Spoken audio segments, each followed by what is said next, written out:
C'est de ta faute si ça se produit. Comment ça, c'est ma faute? Oui, c'est ta faute, c'est toi qui as commencé. Mais non, c'est toi qui m'as provoqué quand tu as commencé à me dire des choses qui ne me plaisaient pas, à m'insulter, etc. C'est pas de ma faute, c'est la tienne. Je pense que vous devez connaître ce genre de situation, vous avez peut-être déjà connu ce genre de situation, vous êtes actuellement en train de vivre ceci. Eh bien, restez avec moi pour comprendre ce qui se trame derrière ceci.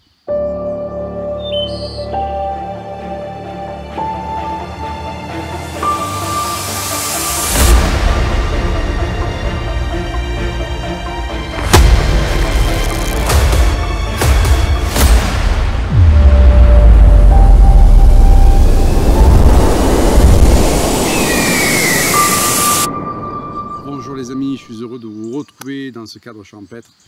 Si c'est la première fois que vous arrivez donc sur une de mes vidéos, n'hésitez pas à vous abonner, à cliquer sur le pouce, à cliquer sur la cloche pour avoir des rappels. Et donc, je voulais aborder le thème du conflit dans la relation.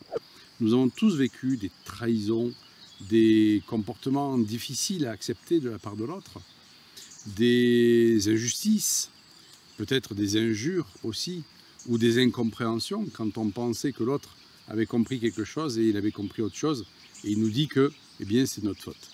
Nous avons tous vécu ce genre de situation, ou peut-être vous vivez actuellement ce genre de situation. Et donc j'ai trouvé très intéressant ce thème-là. Pourquoi? Parce que ça vient nous chercher dans nos émotions. Ça vient nous chercher dans la colère, ça vient nous chercher dans la tristesse, dans l'injustice. Et ça vient réveiller ces fameuses blessures que sont la blessure de rejet, de trahison, d'abandon, d'injustice, d'humiliation. Et donc, qu'est-ce qui se produit à ce niveau-là? Eh bien, c'est l'enfant intérieur, c'est notre enfant intérieur qui, blessé, se sent à nouveau agressé. Et ça va entraîner quoi? Ça va entraîner automatiquement une réaction émotionnelle où, la plupart du temps, eh bien, on va, je dirais, porter l'autre comme déclencheur de cette situation, comme coupable de cette situation, nous plaçant la plupart du temps dans le rôle de victime. Comment peut-on éviter la réaction émotionnelle qui se produit? D'abord, est-ce qu'on peut l'éviter? Si on veut minimiser cette réaction émotionnelle, eh bien, il est nécessaire de porter un autre regard sur la situation et de ne plus porter, je dirais, la faute sur l'autre. À savoir que nous vivons des situations dans notre vie pour nous enseigner sur nous. La vie nous confronte à des situations. Nous avons invité des personnes dans notre scénario de vie pour pouvoir comprendre des choses sur nous par rapport à nos réactions, par rapport à nos blessures, comment réagir et surtout comment transcender ceci, comment en faire une véritable richesse et non plus quelque chose qui va nous enfermer. En sachant que chaque chose qui nous arrive, nous pouvons en faire un point d'appui ou nous pouvons en faire un enfermement. Eh bien, changer son regard sur la situation, c'est sortir de cet enfermement que nous pouvons avoir à nous sentir victimes d'une situation et à nous dire ben, c'est toujours à moi que ça arrive, ou alors il m'a fait ceci et moi je me sens, je dirais, trahi, je me sens humilié, je me sens meurtri. Voilà. Et plus je vais changer mon regard sur la situation, plus je vais comprendre que l'autre en fait est un enseignant que je fais rentrer dans ma vie pour apprendre des choses sur moi. Donc cette réaction émotionnelle je dirais, automatique, quelque part, elle est normale, puisque nous avons toujours réagi comme ceci. Et c'est un process qui est, je dirais, humain, qui est de partir dans la colère, dans l'injustice, dans la tristesse et dans toutes ces réactions émotionnelles, et d'aller accuser l'autre. Cependant, il est, je dirais, important de ne pas laisser la place qu'à cette réaction émotionnelle. Ok, je peux me mettre en colère, et surtout, je vais devoir sortir ces émotions pour ne pas les enquister. Parce que tout ce que je n'exprime pas, eh bien, va s'imprimer en moi. Comment je vais pouvoir sortir ces émotions? Sûrement pas sur l'autre personne. Sûrement pas sur l'autre personne. Le fait de s'isoler, d'aller crier à l'extérieur, d'aller pester à l'extérieur, d'aller prendre un morceau de bois et taper sur une souche morte, par exemple, ou d'aller taper sur un rocher, de pleurer, bien entendu, d'exprimer ça, de le faire sortir. Ça peut être par un acte symbolique, avec un dessin par exemple, et de brûler ce dessin. Ou de faire une lettre, et de brûler cette lettre. Moi, je suis très partisan quand ça sort à travers le corps. C'est-à-dire qu'on permet au corps de s'exprimer. Ça peut être à travers la danse, à travers le cri, à travers le fait d'aller faire du sport, à travers le fait d'aller courir, et de défouler cette énergie qui est là à l'intérieur de nous, qui peut créer une énergie perverse. Et donc, on va s'autoriser à sortir cette tristesse, on va s'autoriser à sortir cette colère. Et c'est ça, quelque part, je dirais, l'accueil de ce qui est. L'accueil de la situation, c'est OK, si ça m'arrive, c'est pas le fait du hasard, mais pour pouvoir avoir ce recul-là, je dois d'abord sortir l'émotion. C'est la première chose à faire. Une fois que l'émotion est sortie, la réaction émotionnelle va s'apaiser. Et donc, c'est ce qui, logiquement, doit laisser la place à la prise de recul. OK. Il m'a insulté, il m'a trahi, il m'a contrarié, je pense qu'il n'est pas bienveillant envers moi, qu'il n'est pas honnête envers moi, ou qu'elle n'est pas bienveillante, ou qu'elle n'est pas honnête envers moi. D'accord. Premier principe, si je vis cette situation, ce n'est pas le fait du hasard, c'est que ça a raison d'être dans ma vie. Dans ma vie, rien n'est le fait du hasard. Tout a je dirais, une juste place, une juste valeur aussi. Même si ce n'est pas facile à vivre, même si ce n'est pas agréable, eh bien, je sais que ma vie me fait traverser ça, me confronte à ça, pour pouvoir comprendre quelque chose sur moi et aussi dans la relation aux autres. Et donc, la première question que vous pouvez vous poser, c'est pourquoi je traverse ceci? Non pas pourquoi je suis victime de cela, mais qu'est-ce que cette situation vient m'enseigner? Est-ce que je n'arrive pas à me positionner? Est-ce que je n'arrive pas à dire non? Est-ce que en moi, il y a une colère latente qui fait que bien l'autre va venir appuyer là-dessus? Est-ce qu'en moi, il y a cette notion d'être trop à cheval sur tout ce qui est valeur humaine, c'est-à-dire qu'il ne faut surtout pas qu'on trahisse, il ne faut surtout pas qu'on manque à sa parole, et donc ça va venir quelque part me chercher dans mes valeurs, parce que je suis peut-être un peu trop dans cette rectitude, et dans le fantasme que les autres ne doivent pas mentir, ne doivent pas trahir. Ça vient aussi à m'apprendre sur moi, sur est-ce que moi, dans ma vie, j'ai déjà trahi? Est-ce que j'ai déjà menti? Est-ce que ça ne vient pas m'apprendre aussi la tolérance?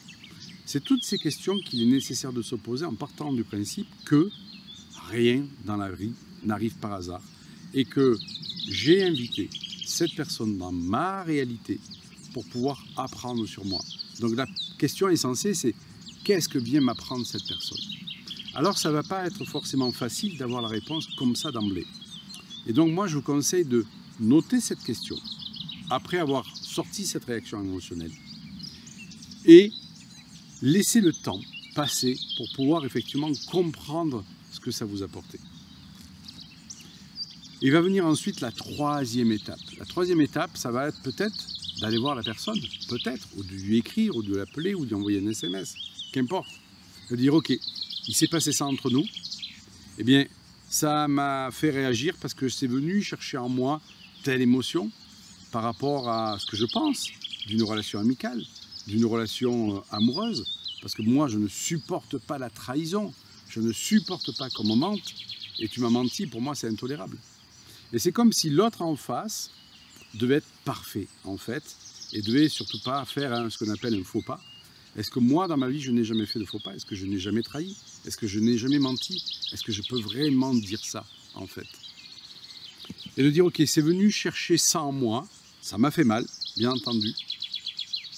Et j'ai aussi compris qu'à travers ce qu'on vit tous les deux, eh bien, j'avais besoin de comprendre ceci sur moi, ou j'avais besoin de comprendre ceci sur la nature humaine, ou j'avais besoin de comprendre ceci sur les relations.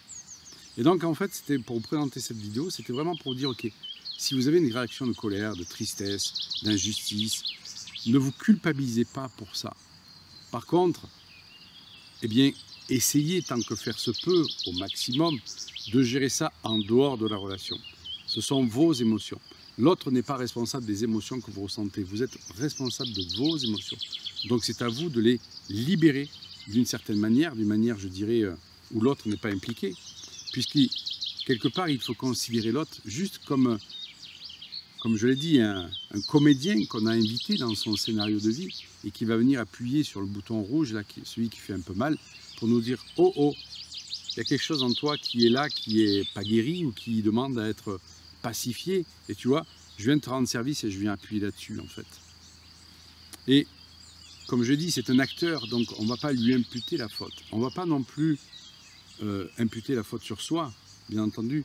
Mais avec cette prise de recul, c'est d'accord, il vient me faire vivre ça parce que j'ai ça à comprendre. Peut-être que je suis trop à cheval sur cette notion de trahison et je vois l'autre comme quelqu'un qui pourrait jamais me trahir parce que j'ai mis tous espoirs en lui et quelque part, c'est impensable pour moi qu'il vienne me trahir ou qu'il vienne me décevoir, ne serait-ce que la déception. Voilà. Et donc, je vois souvent, moi, dans des formations, des personnes qui sont en conflit comme ça dans les promotions, et je les préviens en leur disant, vous êtes dans une formation qui est humaine, dans le développement personnel, donc automatiquement, vous allez avoir des interférences, vous allez avoir des prises de tête, vous allez avoir des conflits qui sont là pour vous apprendre des choses sur vous. Donc, la première chose à faire, eh bien, accueillez l'émotion que ça génère chez vous, libérez-la. Vous sortez, vous allez à crier, vous allez à taper dehors, vous allez à danser, vous allez faire ce que vous voulez avec ça, mais vous la sortez. Et une fois que vous l'avez sorti, que quelque part vous avez fait baisser cette pression, la charge émotionnelle négative qui est dessus, eh bien, c'est de prendre un temps de repos et de vraiment se poser cette question, qu'est-ce qui vient m'enseigner dans ma vie? Qu'est-ce que la vie vient me faire apprendre sur moi à travers ceci? Comme je l'ai dit, problème de positionnement, problème, difficulté à dire non, besoin de toujours plaire à l'autre, parce qu'on voit qu'on fait toujours plaisir aux autres et on récupère entre guillemets que de l'ingratitude, par exemple, problème pour prendre sa place, etc. etc. Qu'est-ce que ça vient m'apprendre sur moi? Est-ce que je mets trop d'attentes sur les autres? Est-ce que j'attends trop qu'ils soient parfaits? Est-ce que j'attends qu'ils ne me déçoivent pas? Parce que mes attentes étaient quelque part démesurées. Et la seule option qu'il peut y avoir, eh bien, c'est la déception. Quand j'ai des attentes trop importantes, que je mets toute mon âme, tout mon affect dans l'autre, eh bien, il peut arriver une seule chose, c'est que l'autre me déçoive. Mais ce n'est pas l'autre qui me déçoit, c'est je suis déçu par mes attentes, en fait. Et le fait de comprendre tout ceci va permettre de faire un feedback à la personne, de dire, voilà, j'ai compris ça. J'ai compris ça et de ce fait, moi, eh bien, je vais peut-être moins t'en demander, je vais moins te voir sur un piédestal, ou etc., etc. Et c'est comme ça qu'on va pouvoir résoudre un conflit de relation. Parce que mettre du pardon au milieu alors qu'on n'a pas libéré l'émotion, alors qu'on n'a pas compris l'enjeu de ce conflit, l'enjeu de cette relation, mettre un pardon au milieu, à mon humble avis, ça n'a guère de sens. Ce n'est qu'après que le pardon, quelque part, pourrait intervenir. Et par rapport à ce pardon, je dirais, est-ce qu'il est vraiment nécessaire? Est-ce que notre âme a besoin de pardonner quelque chose qu'elle a choisi de vivre? On peut se poser la question. Le pardon n'est-il pas effectivement fait pour mettre l'âme en paix? C'est ce qu'on dit. Mais est-ce qu'il n'est pas non plus fait aussi pour contenter l'ego? Je vous laisse libre de répondre par rapport à ceci. D'ailleurs, vos réponses m'intéressent. Pour moi, je vous dis mon point de vue, le pardon, quand on a compris qu'on a invité l'autre dans sa réalité pour, je dirais, être renseigné sur soi, mais ce pardon, il n'a pas trop de sens. C'est comme s'il n'avait pas sa place. Mais pourquoi pas? Pourquoi pas? Voilà, donc si vous êtes dans une situation conflictuelle, une relation professionnelle, amicale, affective, et que bien il se joue des conflits plus ou moins importants, essayez de voir ça de notre œil, de vous demander ce que ça vient vous enseigner sur vous, ce que ça vient enseigner sur la relation, sur la capacité à communiquer avec l'autre. Est-ce que votre communication est bonne? Est-ce que vos besoins sont exprimés? Est-ce que vous entendez les besoins de l'autre? Est-ce que vous écoutez les besoins de l'autre? C'est tout ceci qui se joue. Et donc, je dirais en 2 voire 3 partitions, réaction émotionnelle et la libération, prise de recul au niveau psychique, au niveau mental, et 3e, je dirais, qui constitue tout ceci, c'est l'accueil, bien entendu. 3e, pardon. Le pardon, je dirais, accessoire, s'il est pour vous, quoi qu'il en soit. Mettre ces relations en paix, c'est ça, les mettre en paix, c'est de comprendre ce qui se joue à travers ce que l'on vit au premier plan. Eh bien, ça fait sacrément du bien dans notre corps, à notre émotionnel et à notre âme. Voilà, donc j'espère que cette vidéo vous sera utile. Quoi qu'il en soit, je vous dis à tout bientôt. Prenez soin de vous. Ciao, ciao.